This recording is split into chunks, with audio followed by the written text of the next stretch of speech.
Every family has its heirlooms, but the royal family has over 1 million of them. Known as the Royal Collection, this artistic treasure trove holds everything from the crown jewels to royal portraits, precious ornaments and priceless sculptures. The Royal Collection is the biggest private art collection in the world. It really has an unbelievable amount of objects. It's the world's highest quality grab bag into which you can dive and find practically anything. The Royal Collection is estimated to be worth £10 billion. The Royal Collection is the envy really of the world, and certainly the envy of the art collecting world, because it is so unique. And behind every painting, jewel and work of art lies an extraordinary story. Tonight, we reveal the secrets of the Queen's art collection. The spy at the centre of royal power. How do you feel about being called a traitor now? I can't deny it. The alleged art fraud. This was a staggeringly embarrassing incident for Prince Charles and for the royal family. The art world is famously murky. The royal family are not immune from that side of the industry. The suspected jewel heist. This was one of the great jewellery heist mysteries of the 20th century. And the truth behind some of our most celebrated national events. It actually snapped on the morning of her wedding day. This is the secrets of the royal art treasures.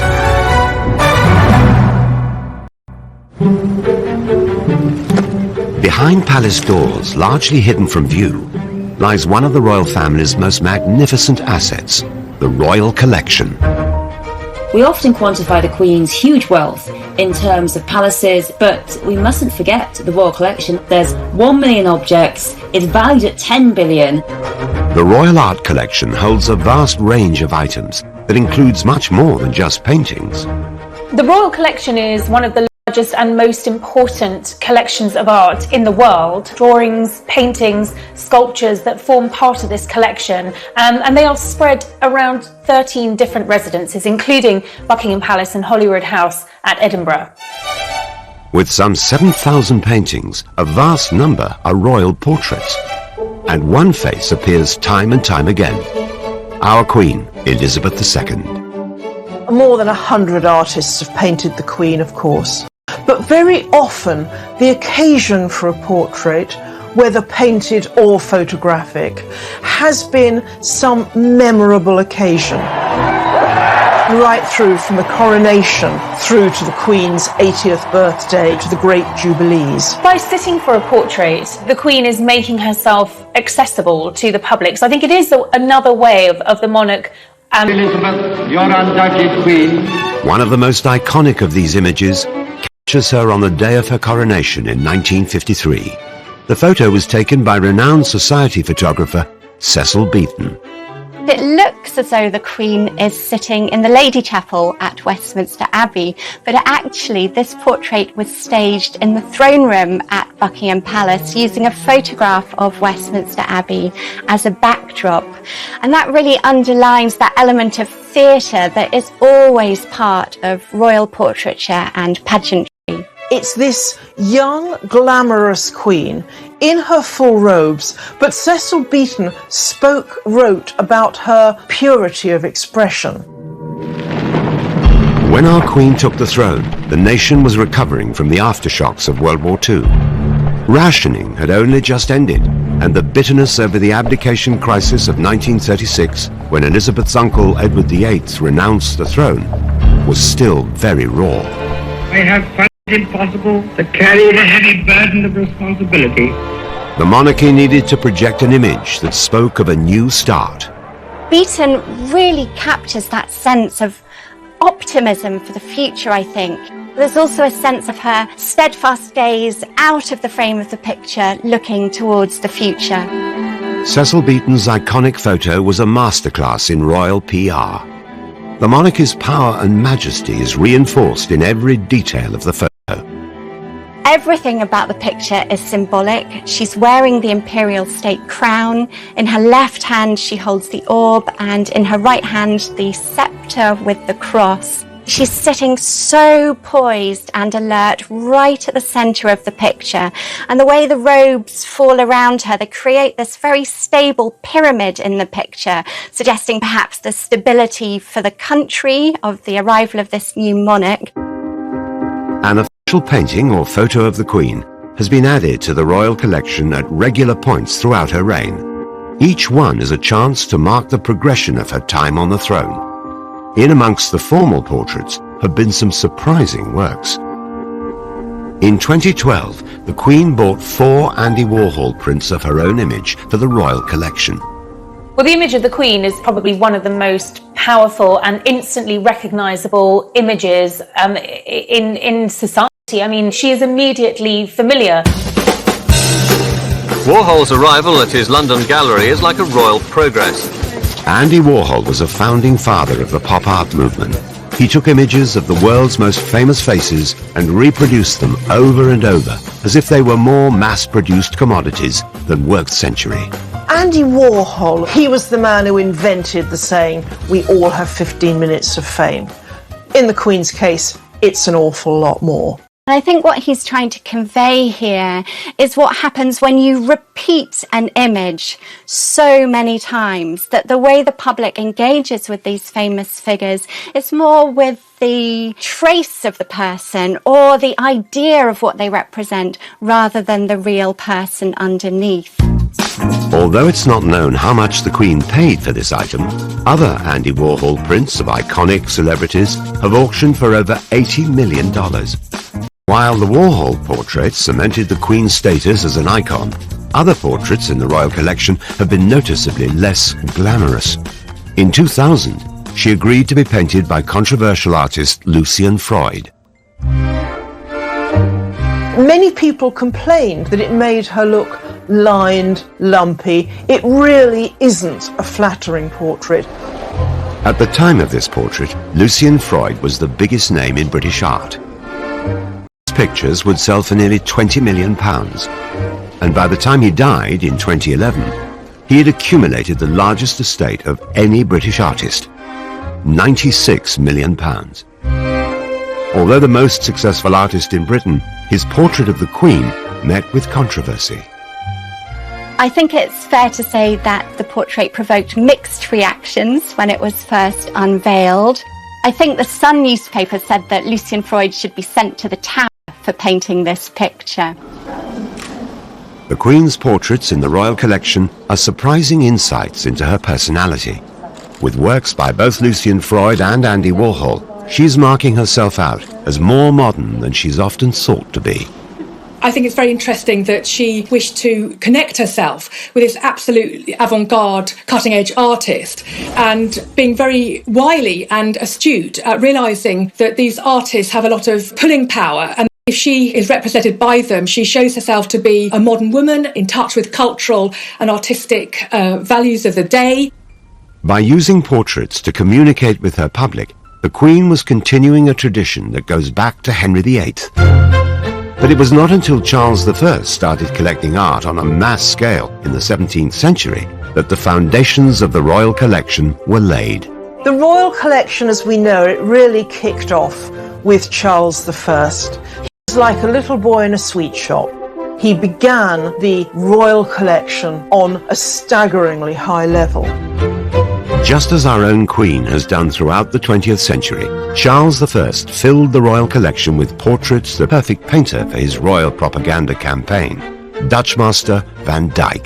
Charles appointed Anthony van Dyck as his court painter in 1632 because he realised that Van Dyck had the skills and sophistication to be able to strengthen Charles I's public image and to promote his royal authority. Charles I's reign would come to a bloody end with defeat to parliamentary forces in the English Civil War and his public beheading. But in 1633, the increasingly unpopular king wanted to persuade his subjects of his divine right to rule.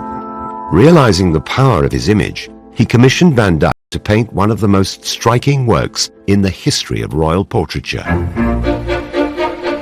It shows him on horseback coming through an archway, and it's a splendid symbol of royal portraiture at its most magnificent.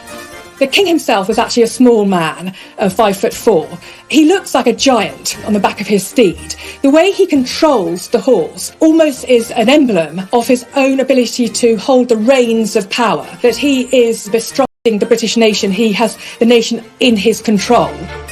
Once completed, Charles I found an imposing place in which to hang his new portrait.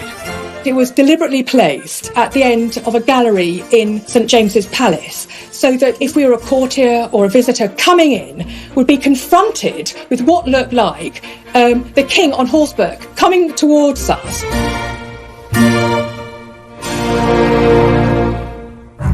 Like those who went before her, our Queen continues to connect with the British public through the images she commissions of herself. But the Royal Collection not only holds paintings, it also boasts some of the most famous and valuable jewels in the world. And when the Queen really wants to dazzle her public, nothing brings a sparkle to the royal family like the crown jewels.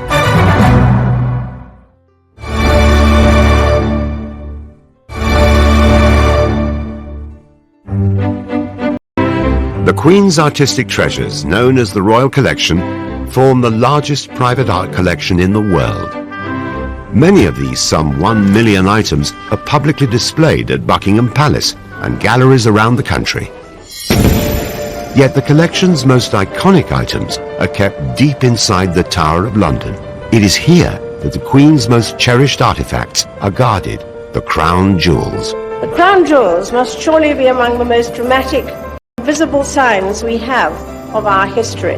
For almost a millennium, the Tower of London has been considered the safest place. Staggeringly valuable, staggeringly impressive collection.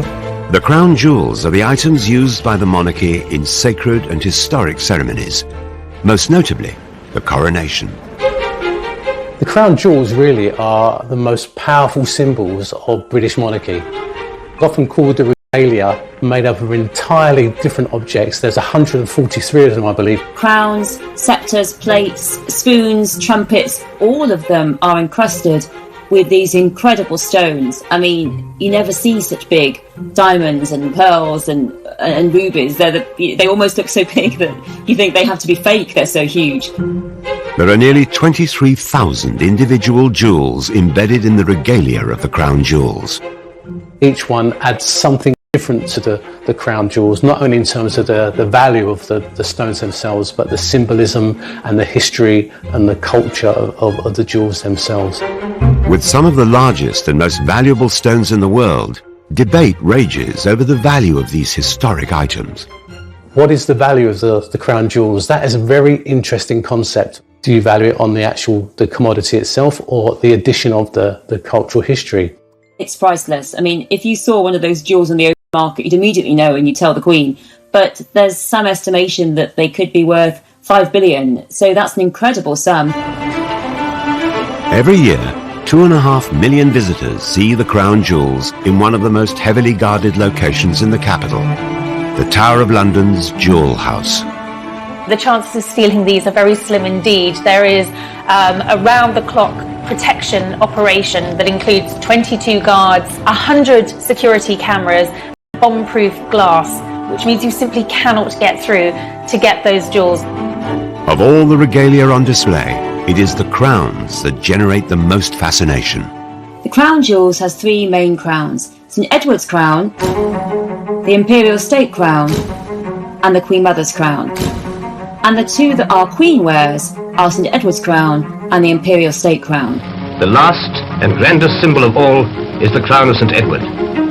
The St Edward's crown was used to crown the Queen in the historic coronation ceremony of 1953. So the St Edward's State crown has the arches. It is the heaviest. It weighs a whopping 2 kilograms. So when you're sitting there waiting to be crowned and 2 kilograms comes onto your head, it takes a lot of practice. In fact, the Queen practiced very diligently for her coronation, putting books on her head, really to practice what it would be like to carry 2 kilograms of jewels on there.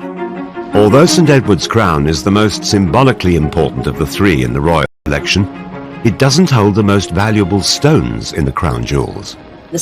And it doesn't have the gigantic diamond or a gigantic ruby that the Imperial State crown has, or even the Queen Consort's crown, the Queen Mother's crown. It can be had, we believe, for a bargain price of 32 million. Once the Queen's coronation ceremony was completed in Westminster Abbey, St Edward's crown was exchanged for the lighter but more valuable Imperial State crown. The Queen now wearing the imperial state crown, leaves the chapel to the strains of the national anthem. Which is probably the most instantly recognisable crown. It is the one that the Queen wears every year for the state opening of Parliament. My lords, pray be seated. It has some 2,868 diamonds and weighs over a kilo. And the Queen has said that you actually can't look down while you're wearing that crown because it is so heavy to wear. So when you see this thing actually moving, it's a shimmering mass of light with all of these major stones set within. The third crown in the royal collection is not actually worn by the Queen. Known as the Queen Mother's crown, it was made for Queen Elizabeth, consort of King George VI and mother to our current Queen. The Queen Mother wore it for the 1953 coronation. Since then, it's only been used in a royal ceremony once. When the Queen Mother died, it was placed on her coffin, and it won't be worn again until we have another Queen consort. And that will definitely be Princess Catherine, who will become Queen Catherine next to King William. And will it also be worn by Camilla? Will she be crowned with Charles? The current approach to the royal family is that she will not be Queen Consort, she will not be crowned, her title will be Princess Consort, but we shall see. The crowns may be the most symbolically important items in the royal collection, but it is the jewels encrusted on each one that really dazzle the crowds in the Tower of London. The royal family owns some of the most splendid, extraordinary and expensive jewels in the world. And those sparkling diamonds, one of which is worth £400 million on its own that sits in the sceptre, I think really represents the splendour and the glamour and the wealth of the royal family. Known as the Cullinan One, this stone is the largest clear-cut diamond in the world at 530 carats. The Cullinan One is a remarkable stone. It's almost flawless. It's a beautiful white transparent stone, pear-shaped. The Cullinan One still remains the most supreme white diamond in the world. The Cullinan One was cut from a vast stone found in South Africa in 1905. This diamond, the largest ever found, yielded three other jewels, the Cullinan II at 317 carats, found in the Imperial State Crown, and the Cullinan III and IV, turned into experts. The true value of the four Cullinans lies elsewhere.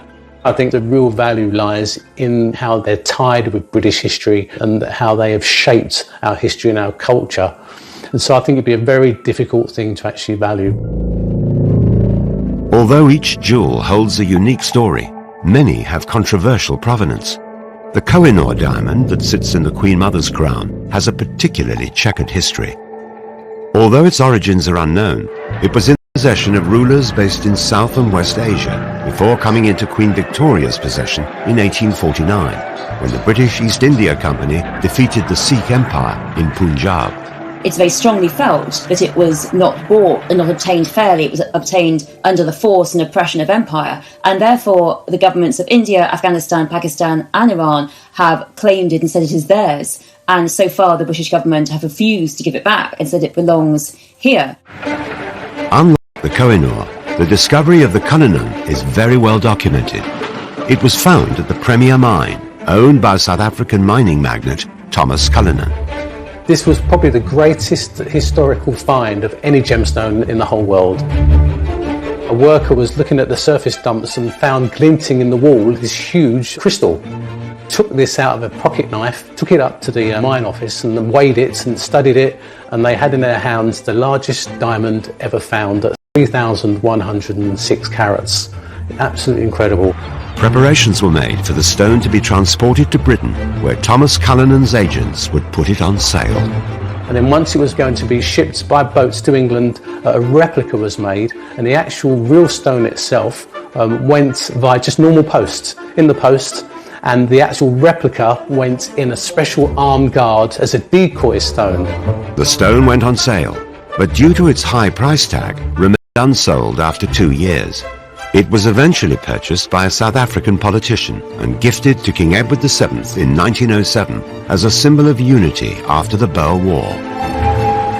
The stone was then transported by train to Sandringham. It had its own first-class carriage with the Royal Detectives. The head of Scotland Yard took it to King Edward VII, and the rough stone was gifted to him on his 66th birthday. With the largest rough diamond in history, at his disposal. The king now had to decide how to cut it.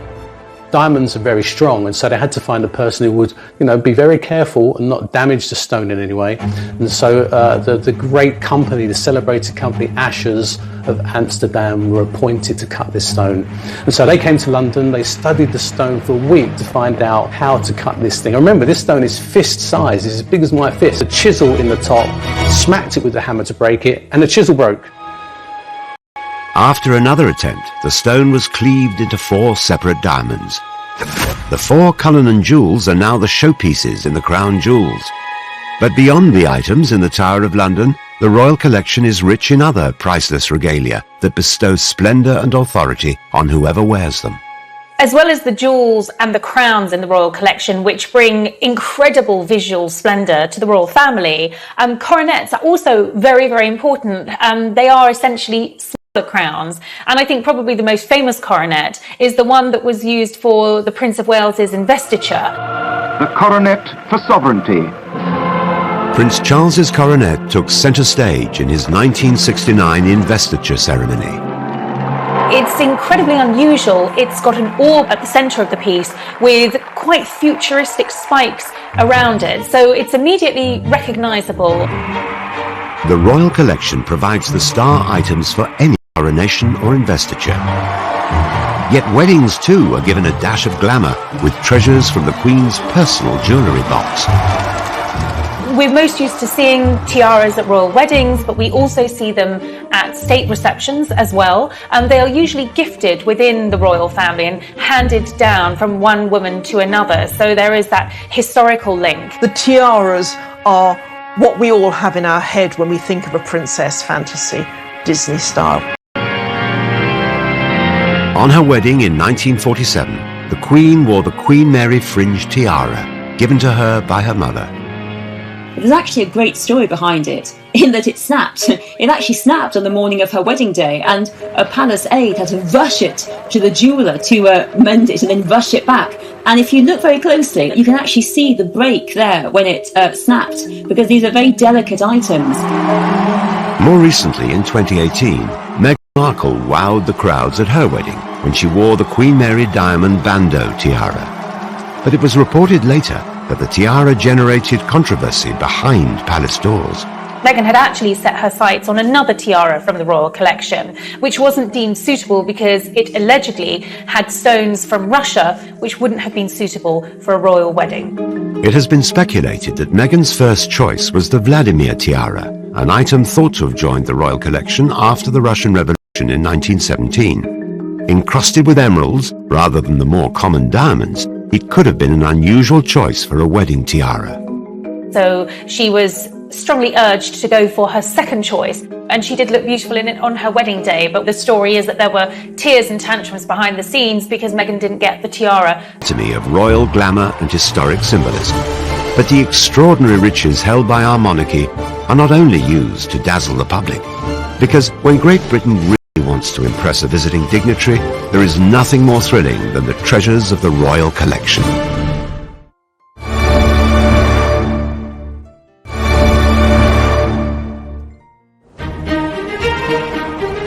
The royal family's art treasures form an unparalleled collection of paintings, jewellery, tapestry and objects.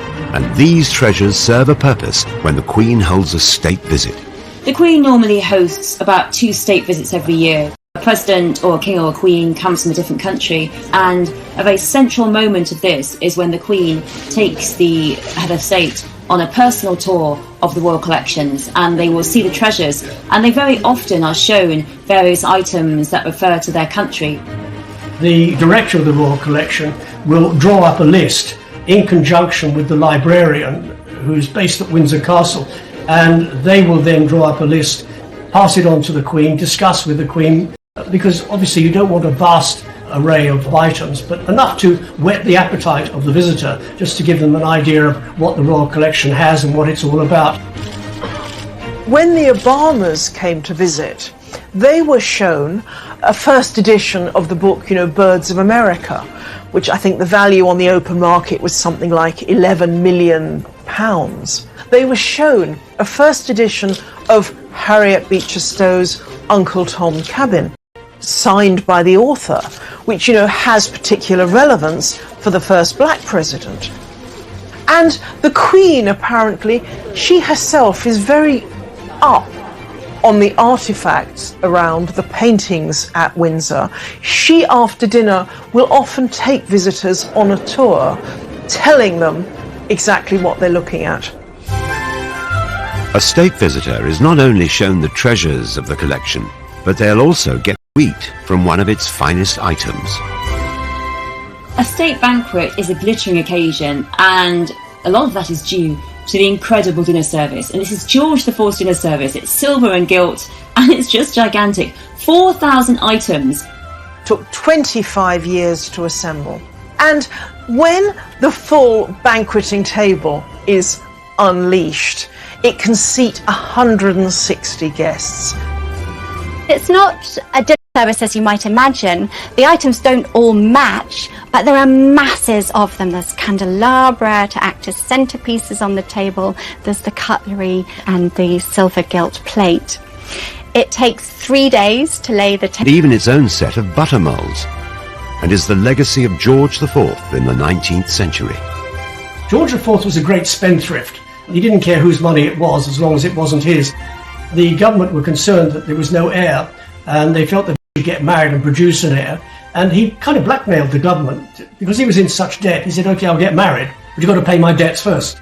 So the government paid his debts. He got married. He didn't like his wife, and he went back on a spending spree again. And a lot of what we see in the Royal Collection today is as a result of George IV's spending spree.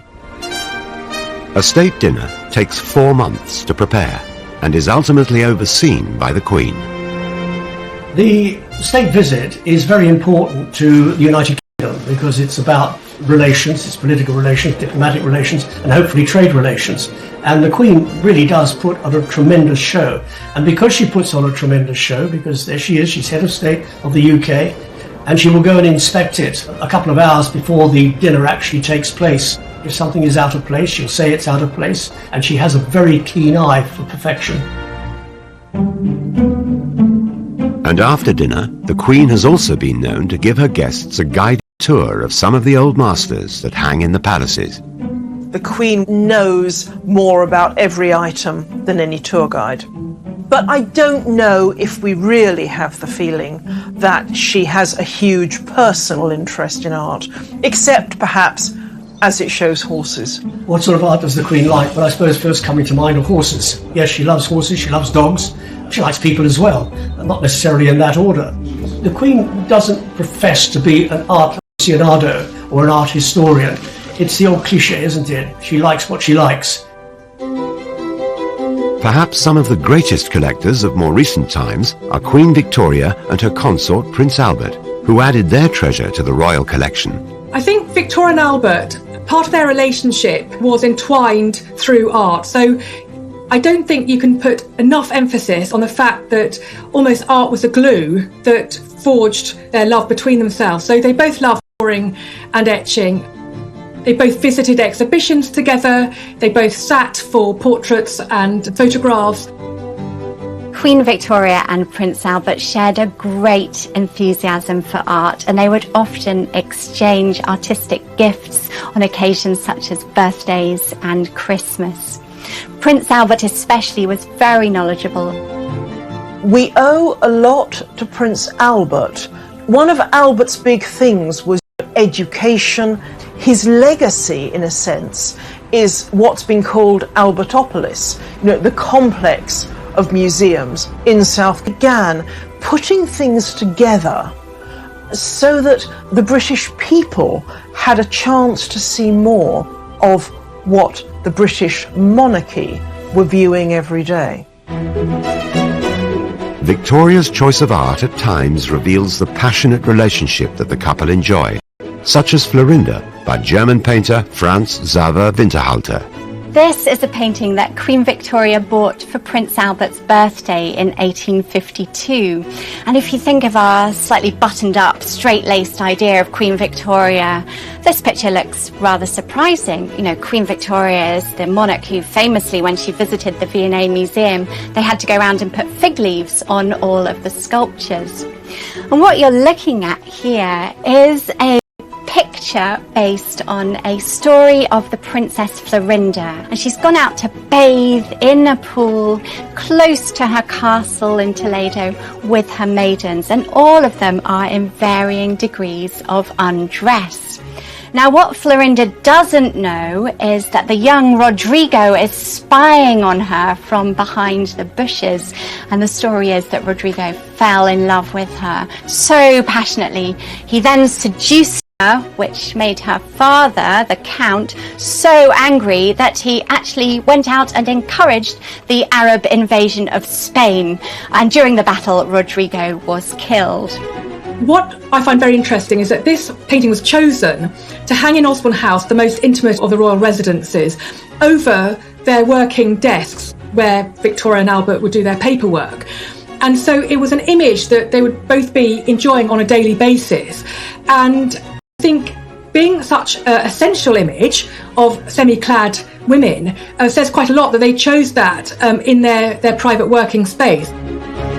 We know that they had a very loving and close relationship. Queen Victoria can't have been a prude. She had 9 children with Albert. Victoria and Albert always gave each other special Christmas presents. One year, the Queen commissioned Edwin Landseer to paint a portrait of Albert's dog, Eos. Edwin Landseer was Queen Victoria's favourite artist, and he even gave the Queen drawing lessons. He was particularly celebrated for his portrayals of animals.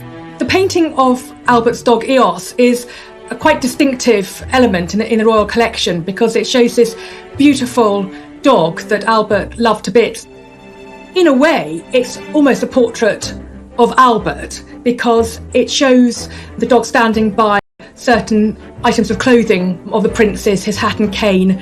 It also is very affectionate, and these qualities of love and commitment were qualities that obviously he showed to not only his wife but also the British nation. Landseer's paintings have been known to fetch millions on the open market. The value of Eos is doubtlessly increased by the significance it had for Victoria, particularly after Albert's early death from typhoid at the age of only 42, leaving her a widow for the next 40 years. The Royal Collection also holds special mementos of the other great loves in her life, her 9 children. In the collection at Osborne House is a remarkable group of marble sculptures. They're based on plaster casts that were taken from her children as they slept. Queen Victoria kept these marble sculptures in her private apartments at Buckingham Palace. I think it tells us quite a lot about her love of her family and the fact that she wanted to project an image of a loving mother. Under Victoria and Albert, the Royal Archives also began to burgeon with a new form of art, photography. The Queen and her husband understood that the power of their image would be crucial to the success of Victoria's reign. And what Albert and Victoria did in particular was they presented themselves as the model family, a perfect family, mother, father, children. But also, I think because of the Reform Act, because of the greater basis of middle-class power in terms of voting that was having power in the country, Victoria really is catering to a middle class, and that very much is presenting herself as quite an ordinary, humble-looking family. Like these portraits in which Albert and Victoria are just looking like they're chatting in Windsor Castle, in which Victoria looks like any Victorian mid-century housewife. She's got a very ordinary outfit on. They look like any ordinary couple, which was really quite revolutionary at the time. Every king normally has himself painted in bling or intimidating, and here's Victoria looking like anyone's next-door neighbour. Like Victoria before her, our current Queen is now the custodian of the Royal Art Collection, which has grown to become one of the largest in the world. But it is a collection that has not been without its scandal and betrayal. How do you feel about being called a traitor now? I can't deny it. And the family's treasures have also been a target for theft. This was one of the great jewellery heist mysteries of the 20th century.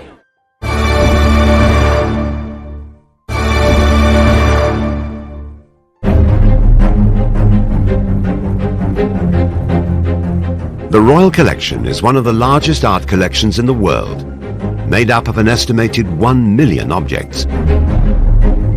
curators and historians. Well, the Royal Collection is vast.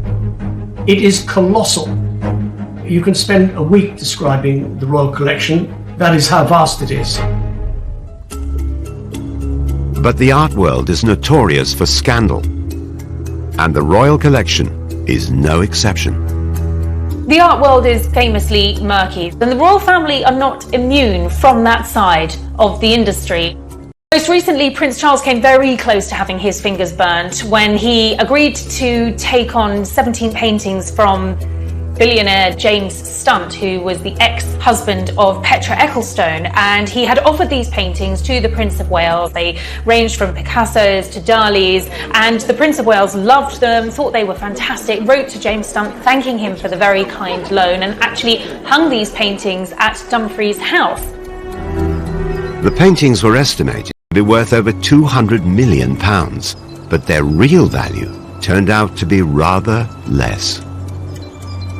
The problem was that it turned out that 4 of the 17 paintings were actually fakes. There was a Picasso, in quotes, a Picasso, a Chagall, a Dali, and a Monet water lily painting, which were clearly fakes. So this was a staggeringly embarrassing incident for Prince Charles and for the royal family.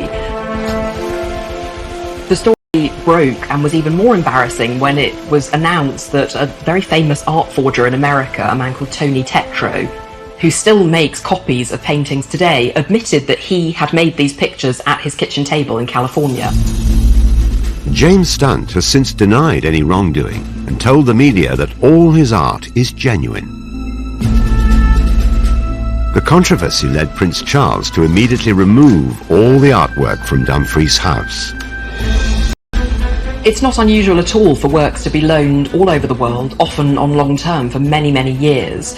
But I think when you insure 4 paintings like these, you've really got to know that you're dealing with the real thing, and that the person who they've been loaned from is a reliable and safe pair of hands, a serious collector. Charles's brush with illegitimate art wasn't the first time that the royal family or their collection of treasures had been dragged into a scandal.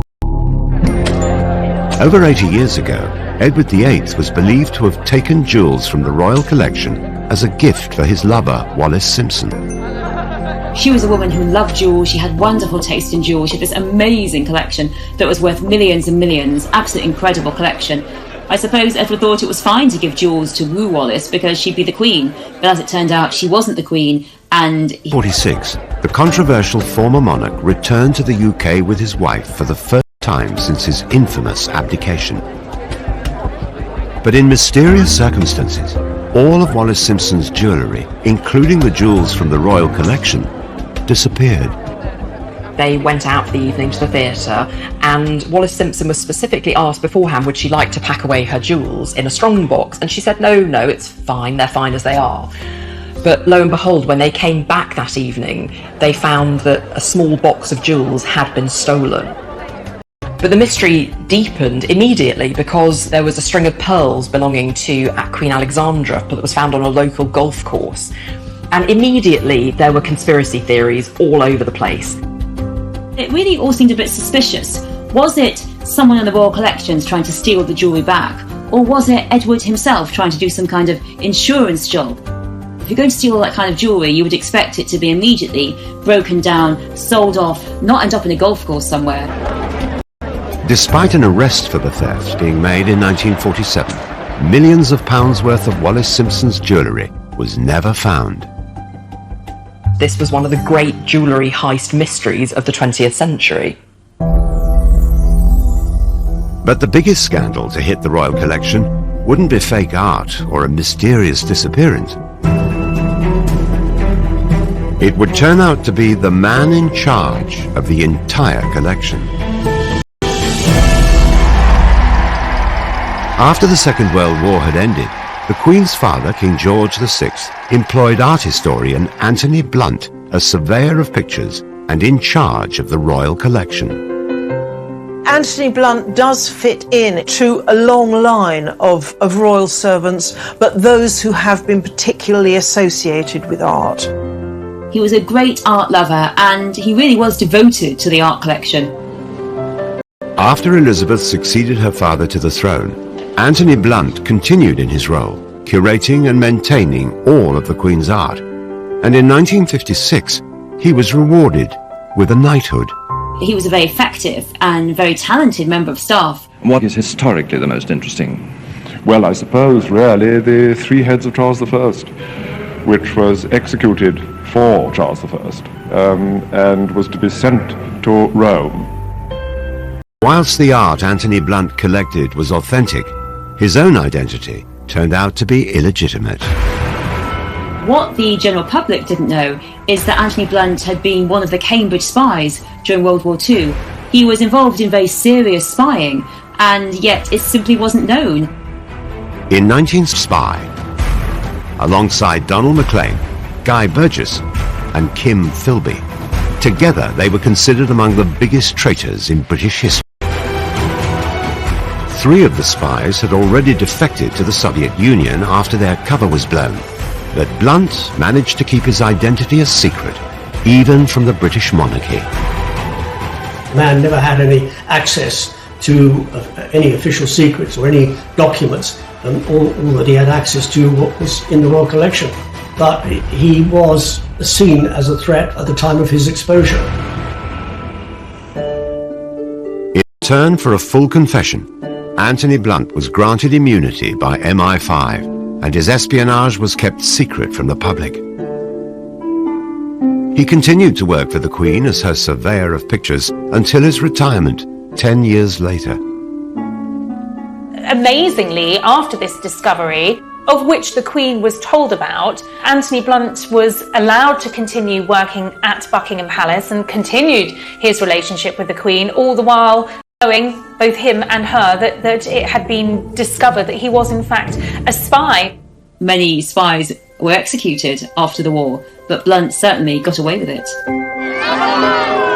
The shocking secret remained under wraps until 1979, when Anthony Blunt was exposed by Margaret Thatcher in the House of Commons after she evoked her parliamentary privilege to reveal his true identity. Parliamentary privilege means that a MP can say something in Parliament without being sued. Mrs. Thatcher actually said it, that Anthony Blunt had been a spy against the British interest, and therefore it was really strongly felt that he simply shouldn't have a knighthood. How are you feeling just a moment? Just turn around. John Cairncross would later be uncovered as the 5th and final member of the spy ring. But the discovery of Anthony Blunt, who had worked for over 20 years alongside the Queen, remains the most shocking. After 1964, you were still working with and for the royal family. How did you reconcile that with the fact that you are a traitor? I felt that I'd been given a job to do, and I felt I could go on doing it for the Royal Collection. When you made your confession, did the Queen know? Well, this is a question again which I would rather not discuss, because my information is, so to speak, if not second-hand, it's rather vague. He lost his knighthood, and he lost his job, and he died a lonely, broken old man. How do you feel about being called a traitor now? I can't deny it. Away from scandal and upset, the Royal Collection remains as popular and fascinating as it did hundreds of years ago. But which of the million pieces of art is the most valuable? How many more of the collection's treasures are still waiting to be found? There's every possibility that there may be other hidden masterpieces in that collection waiting to be rediscovered.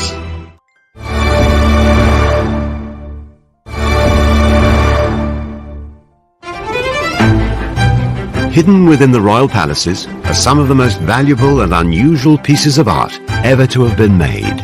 The Royal Collection actually holds one of the most extensive collections of Fabergé objects anywhere in the world. There are around 600 objects, and that ranges from the famous Fabergé eggs through to flowers, commemorative plaques, jewellery, boxes. Some of these treasures, made by the jeweller Carl Fabergé, were gifts that the Russian royal families would give each other for Easter. The enthusiasm for Fabergé pieces was soon taken up by their British royal cousins. One of the starting points for the Royal Collection of Fabergé was a commission made by Edward VII as a Christmas present for Alexandra sometime in the 1900s. And what it is a collection of carved hard stone figures of animals that were in the royal farm at Sandringham. Carved from all sorts of different stones, wonderfully skillful pieces of craftsmanship. Semi-precious stones themselves, but perhaps a little garnets or rubies inset for eyes and things like that. And they must have been a charming present to receive. But maybe the most iconic of the Queen's collection is this bejeweled mosaic Easter egg, a gift given by Nicholas II, the last Tsar of Russia, to his wife, the Tsarina. Inside are images of the Tsar's children. It's absolutely one of the masterpieces. Designed by a designer called Alma Pill, who had the idea for the egg when she saw her mother-in-law working on a piece of embroidery. And that's what the egg looks like. So it's a lattice work of platinum, and into that platinum are inset all these different precious and semi-precious stones, create this wonderful image of the egg. In 1917, the Tsars were deposed in a bloody revolution and murdered in a house in Siberia. The eggs are one of the most iconic items of their rule. This one was bought by Nicholas's cousin George V in 1933 for £250. Today, it's likely to be worth several million. And the Queen showed Kate her collection of Fabergé eggs. The Duchess said they were amazing. Was they amazing? These are shut in a cupboard. Nobody can afford these things nowadays. I did have an opportunity of seeing a lot of the treasures in the Royal Collection up close, even to the point of the egg was quite exciting. Never owned a piece like that, but holding it was quite special. Queen Mary was given the egg as a gift by her husband. Mary herself was an avid collector. Her great-grandson, Prince Charles, who is the Royal Collection's chairman, has also added to its treasures over the years. In 2015, he asked 12 artists to create portraits for some of the last D-Day veterans, a patronage that he took over from the Queen Mother. One of the artists that was commissioned was Ishbel Myerscough. So we were asked to do a painted sketch of our subjects, not finished, which is quite an odd commission to be given. So it wasn't a drawing and it wasn't a finished painting. It was a really unusual request. I think it was very clever because we weren't going to have long sittings with these men. Ishbel was invited to paint Raymond Titch Rayner, a member of the parachute regiment who'd fought at D-Day. He got shot and then travelled the 7 miles through the water to meet up with the rest of his battalion. He was an amazing man, actually. He was incredibly energetic and loved to tell me all about it.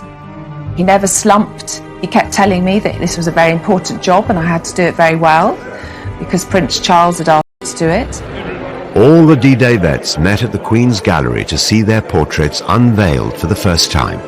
But sadly, Titch died before the exhibition opened and never saw Ishbel's work of him.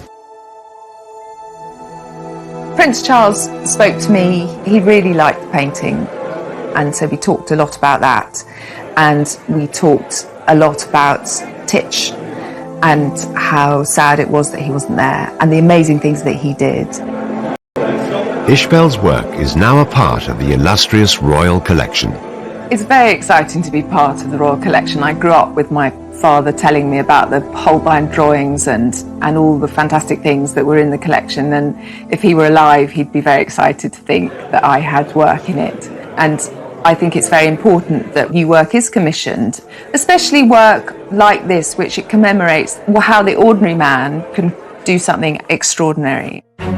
Titch's portrait has now joined over 7,000 paintings in the collection, which includes priceless Canalettos and one of the largest archives of Da Vinci drawings in the world. The collection is so huge that sometimes there are treasures buried within it which have remained hidden for centuries. For over 300 years, this image of the calling of Saints Peter and Andrew lay in a storeroom at Hampton Court Palace, until an Italian expert had a hunch that it might be the work of one of the world's most celebrated painters, Caravaggio.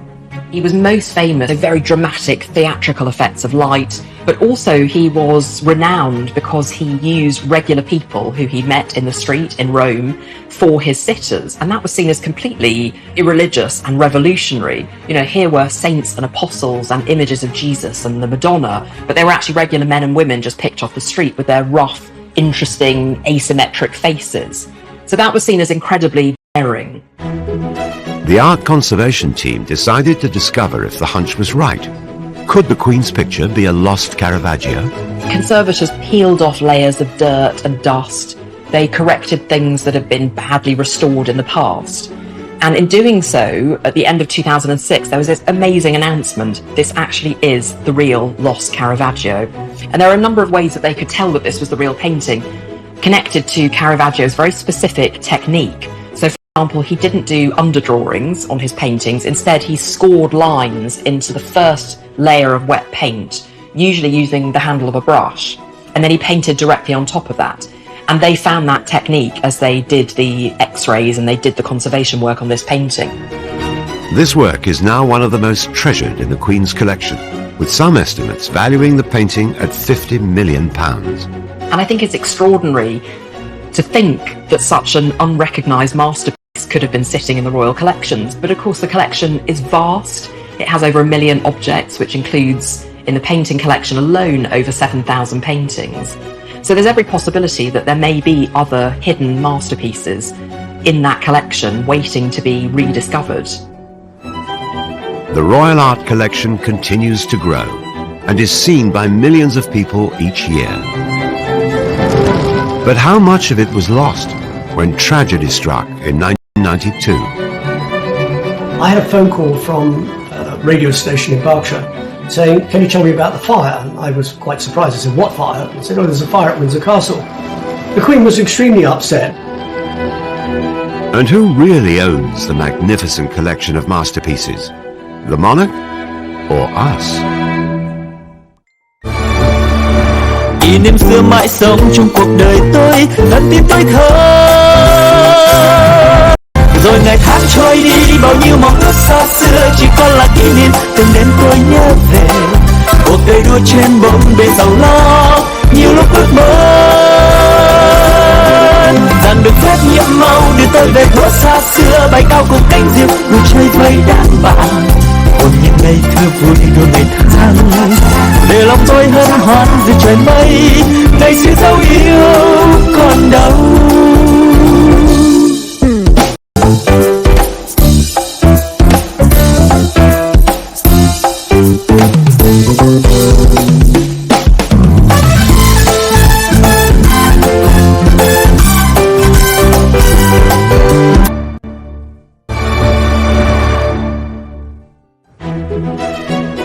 The Royal Collection has grown for almost 400 years, with many of its items on display to the public across the UK. It is part of the national heritage that we have this collection, that we are lucky to have this collection and lucky that we are able to show this collection to millions of people every year. But much of the art remains private and for royal eyes only. So who really owns this magnificent collection? We've got to make very clear that the Queen does not own the royal collection. She is its custodian. She owns it as Queen, as sovereign, but she doesn't own it personally. These are all silk ties from Shane Conley. Yes. It is the nation's collection of art. She is the caretaker, if you want, of the collection. She holds it in trust for the nation. Today, the Royal Collection can be visited at several residences across the UK. But at the start of Queen Elizabeth's reign, the Royal Collection was completely private, despite the British taxpayer funding its upkeep. There was a feeling about the Royal Collection was, well, we're paying for it, why is it all behind closed doors? In 1962, the Queen attempted to address the issue by opening the Queen's Gallery, allowing the public to see items from the Royal Collection for the very first time. The gallery was once upon a time the Queen's Chapel, private chapel at Buckingham Palace, but it got bombed during the war, and there wasn't really a need for a private chapel at the palace anymore, and it was Prince Philip who came up with the idea, well, why don't we create a gallery? In what used to be the chapel of Buckingham Palace, a new art gallery presents a wonderful opportunity for the public to see some of the treasures owned by the Queen. The opening of the Queen's Gallery came at an important moment, the early 60s, when there was a huge awareness that the royals needed to make themselves and their possessions more accessible to people. Rembrandt's Lady with a Fan, acquired by George IV in 1819. One outstanding masterpiece from the collection. This was an opportunity of bringing the royal collection to the masses. A royal portrait to end this glimpse of a truly royal collection. The Queen took further steps to connect the royal collection and the public, but only after disaster struck in 1992. I was actually in my office at Buckingham Palace, in the press office, and I had a phone call from a radio station in Berkshire saying, "Can you tell me about the fire?" And I was quite surprised. I said, "What fire?" They said, "Oh, there's a fire at Windsor Castle." The Queen's favoured residence had been engulfed in flames after a faulty spotlight ignited a curtain. The Queen was extremely upset. Windsor has a great attachment to the Queen. I suppose it's the biggest attachment she has after Balmoral Castle in Scotland. 115 rooms in Windsor Castle succumbed to the tragic blaze, which continued long into the night. But miraculously, only 2 works of art from the royal collection were lost in the fire. But the impact of the fire on the royal collection, fortunately, was quite minimal. But the monarchy was really under the cosh because nobody knew how this was going to be paid for.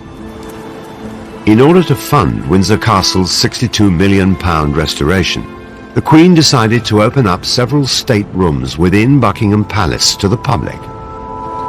And within a week, bookings for the next 3 years were sold out.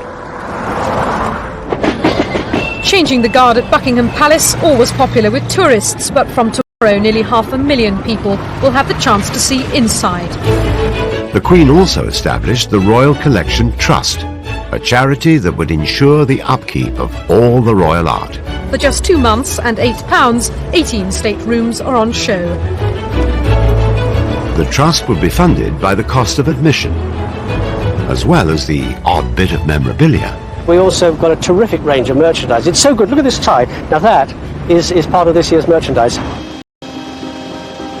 After Windsor Castle's restoration was complete in 1997, more royal residences opened to the public. Have a lovely day. Just go to the middle doors, please. Thank you very much. And last year, almost 8 million people saw items from the royal collection. But debate continues as to whether the public should have more say in what is included in the lineup. There's always been a very delicate balance between monarchy and public, because the monarchy is one thing and the public is something else. And yes, there are those who say that it should be joined up, but how joined up should it be? The Queen has the final say in terms of what is curated for the royal collection, what goes on display, and where, of course, these priceless pieces of art are displayed. The royal collection has always been all the way back to Charles I. I think it's interesting too that living monarchs now and members of the royal family continue to commission into the collection. Prince Charles particularly, who's always had a great love of art and architecture, has commissioned a number of works. And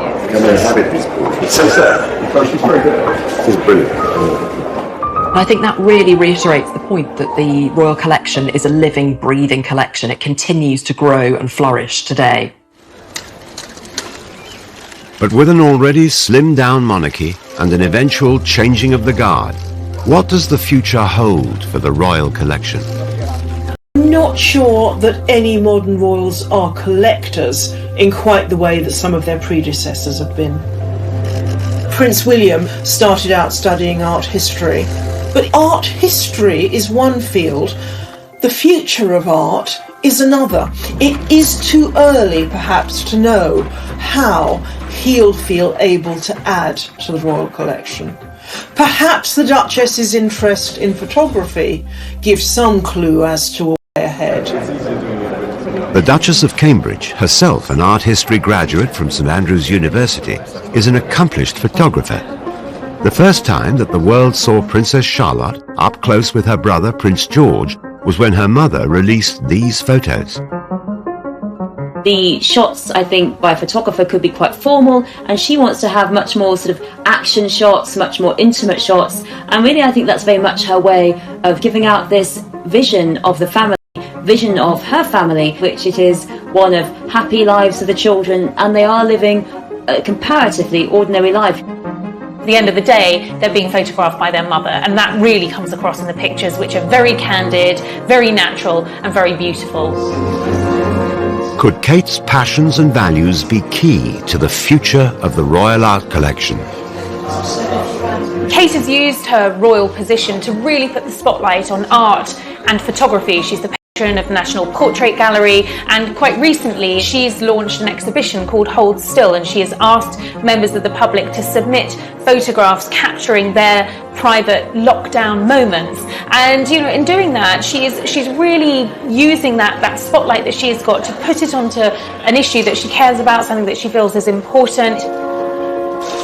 The art world, the whole concept of where art lies, is changing immensely. So who knows what the future of the Royal Collection will be.